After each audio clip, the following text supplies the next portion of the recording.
Bonjour à tous, on commence cette revue de presse en Italie, où la dernière journée de Serie A se jouait hier soir. Et les places qualificatives pour la Ligue des Champions étaient encore incertaines. C'est l'Inter qui a finalement réussi à se qualifier, et c'est le paradis Nerazzurro, titre le Quotidiano Sportivo. Le Corriere dello Sport aussi fait sa une sur le club lombard, et s'amuse en écrivant que c'est Antonio Conte qui ira en Ligue des Champions en couverture du journal. A noter, comme le rapporte Tuttosport, que si l'Inter finit 4ème, c'est l'Atalanta qui termine sur le podium à la 3ème place. Un classement historique pour l'ADA qui jouera pour la première fois la Ligue des Champions la saison prochaine.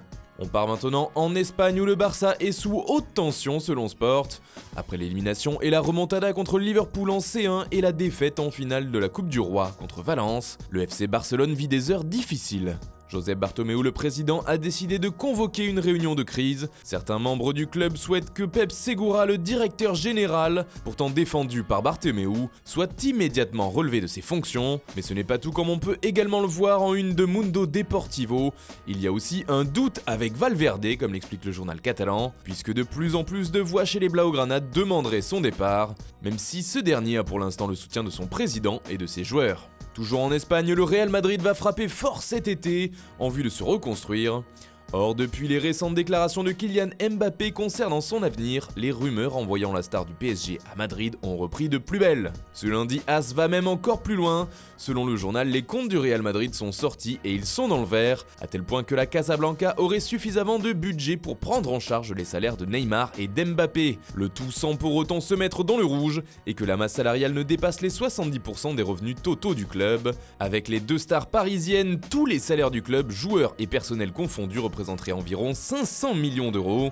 A noter qu'on imagine mal le Real Madrid réussir à arracher les deux joueurs au PSG, car même si leurs salaires ne seront pas un problème, il faudra tout de même payer leurs transferts, ce qui devrait représenter une sacrée somme. Toujours en Espagne, les entraîneurs français ont la cote, et surtout du côté de Séville. Le Betis se cherche un nouveau coach pour reprendre les rênes de l'équipe, et la plupart des noms ciblés sont français, comme le rapporte Estadio Deportivo.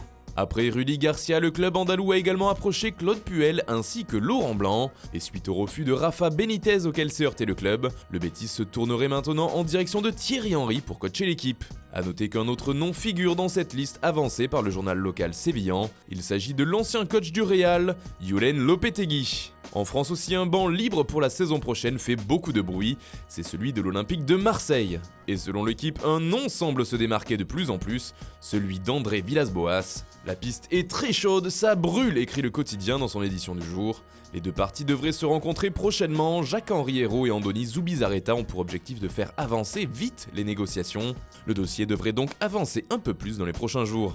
Enfin, on termine par l'Angleterre où le nom d'N'Golo Kanté revient avec insistance, car l'international français, blessé au genou depuis plusieurs semaines, a rechuté à l'entraînement, alors qu'il avait repris les séances en vue de jouer la finale d'Europa League. Mais après vérification par le staff médical, sa participation à la rencontre contre Arsenal mercredi ne sera pas possible, explique le Daily Express. Même son de cloche en une du Daily Mirror, N'Golo ne viendra pas, titre le journal.